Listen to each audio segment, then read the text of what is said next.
quoi as-tu peur? Pourquoi te lamentes-tu? Il dit les oiseaux du ciel ne sèment ni ne moissonnent, mais je les nourris tous les jours. Pourquoi te lamentes-tu, toi qui es à l'image de Dieu? Pourquoi pleures-tu, toi qui es à l'image et à la ressemblance de Dieu? Jérémie s'est trouvé dans une situation terrible. La ruine, le désespoir, le brisement, la souffrance. Mais il ne s'est pas mis à pleurer. Oh Seigneur, pourquoi moi? Oh, qu'est-ce qui m'arrive? Ah non.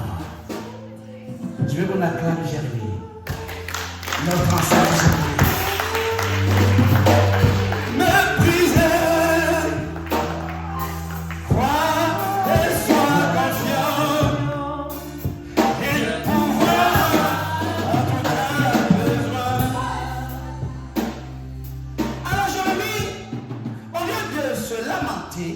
Comme on l'appelait le père des pleurs, on a beaucoup de mères qui pleurent ici aussi. On a beaucoup d'hommes qui pleurent aussi. Amen. Il a pris son stylo, il a pris un cahier et il a écrit. Pour te dire à toi et à moi qu'il y a des situations qui vont arriver dans ta vie qui sont difficiles. Pour te dire à toi et à moi que tu vas traverser la vallée de l'ombre de la mort. Pour te dire à toi et à moi que lui aussi, il a vécu une situation pareille que tu vis avec moi aujourd'hui. Alléluia. Mais ce qu'il a fait, c'est que lui n'a pas pleuré. Amen. Il a levé ses yeux vers le ciel. Et il a dit à Dieu, je sais, je te fais confiance. Car je sais que tes bontés ne sont pas épuisées.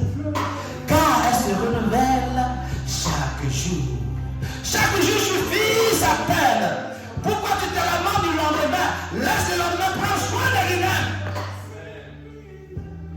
Pourquoi? Parce que chaque matin, Dieu renouvelle ses bontés dans ta vie. Je parle à quelqu'un ce soir. Chaque matin, les bontés de Dieu se renouvellent déjà. Ça commence déjà dans la nuit quand tu dors, comme disait le pasteur tout à l'heure. Et le matin quand tu te réveilles, les bontés sont là. Les bontés sont là. Les bontés sont là. Et si on parlait de bonté, tu me diras, c'est ton sac de riz qui est arrivé chez toi à la maison. Ou ton frigo qui vient d'être plein. Non, les bontés, c'est le souffle de vie qui renouvelle encore. Je parle à quelqu'un ce matin. Le fait que tu te réveilles déjà le matin, bénis Dieu. Car il a déjà tout prévu. Ses compassions n'ont pas de limite. Il est compatissant à l'éternité.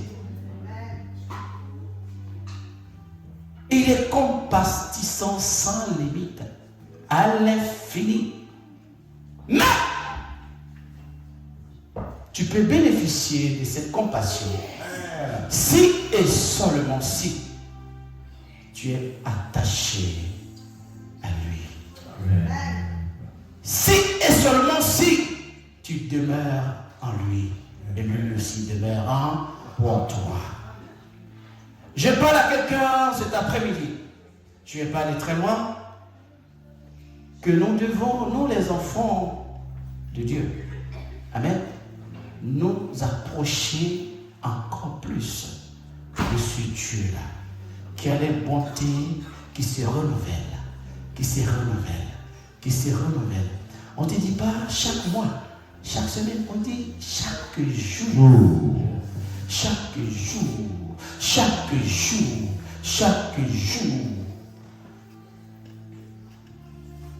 Qui a envie de bénéficier des bontés de l'Éternel? Amen. Vous pensez que si Jérémie n'était pas attaché à Dieu, il allait écrire pour dire que Seigneur, je sais que tes bontés se révèlent chaque jour. C'est parce qu'il y avait une alliance entre les deux. Alléluia. Une alliance. Et que Jérémie a vu et a su qui était Dieu et comment Dieu fonctionne. Est-ce que toi, tu as cette alliance? Est-ce que tu as véritablement cette alliance? Parce que toi, quand ça commence, tu commences à pleurer. Tu appelles Paul, tu appelles Bernard, tu appelles Jeanne, tu appelles Jeannette, tu appelles Oriane. Tu appelles tous ceux qui sont autour de toi dans tes problèmes, comme disait mon pasteur. Au lieu d'appeler celui qui est là. Amen.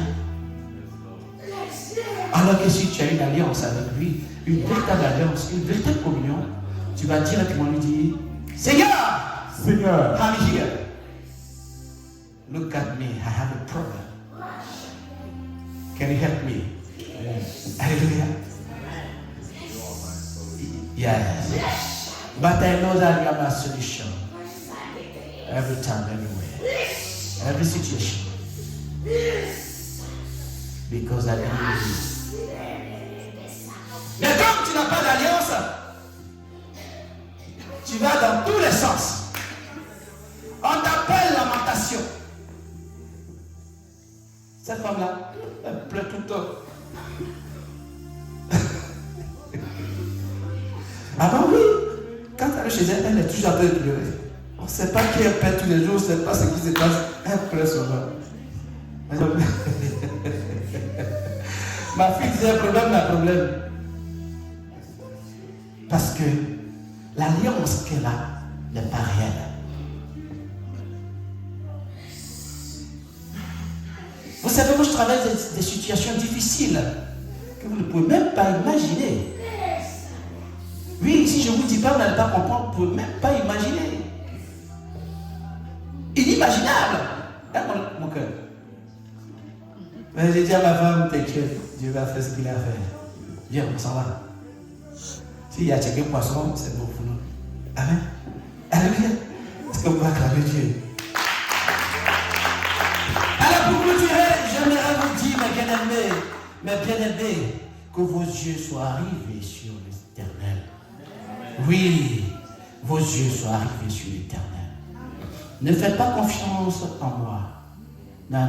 Moi, je peux te trahir très mal. Et je trahis très mal. Je peux t'abandonner vite fait.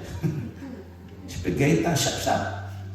Mais dès que tu es là-haut, tu es avec lui, tu as tout gagné. Je nous encourage, comme Jérémie a eu à faire avec Dieu cette alliance merveilleuse qui lui a permis de garder le calme et le silence. Il n'a pas dit de s'agiter pour demander, non, il dit reste silencieux, reste calme. Et Dieu va agir, et Dieu va agir, et Dieu va agir. Reste calme, ma servante, ne sois pas perturbé, ne panique pas. Parce que plus tu vas t'agiter, plus tu vas t'épuiser, plus tu vas tomber malade, plus tu vas contrôler l'argent par les deux médicaments.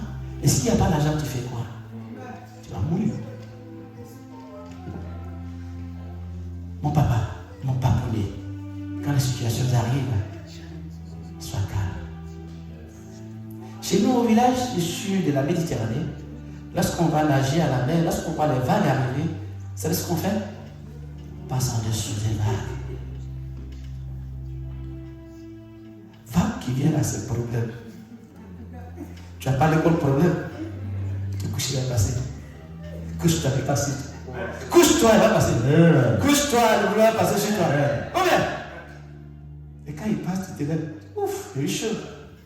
Il est passé. Amen. Mais il y en a qui ont un problème. Allez, si mon frère a un problème. Ils sont un problème. Problème. Transpire. C'était pour paraphraser. Regarde, pas le bon problème, laisse-le passer. Quand quelqu'un vient, beaucoup. Problème de facture, problème de panne de voiture, problème de loyer, ils sont beaucoup. Et puis tu es seul, tu es en retard. Il faut te coucher. Il va passer. Amen. Que nos cœurs soient véritablement tournés vers ce Dieu-là. Ce Dieu que Jérémie a adoré. Ce Dieu que Abraham a adoré. Ce Dieu que Isaac a adoré avec infidélité. Il va arriver des moments où nous allons nous détourner, comme aujourd'hui, par exemple, beaucoup de personnes se sont détournées de la voie de Dieu. Mais Jérémie les rappelait à l'ordre. Ne vous inquiétez pas. Notre Dieu que nous prions, il est fidèle. Mais pour être fidèle avec toi, il faut toi aussi que tu sois fidèle. Amen. Est-ce qu'on est capable d'être fidèle avec notre Dieu à la renaissance? On est capable. On peut faire un effort pour que lorsque nous sommes dans la situation et que nous tournons notre regard vers lui et nous tend la corde pour nous sortir de la misère. Sommes-nous capables? Est-ce qu'on est capable? Acclamons ce Dieu puissant.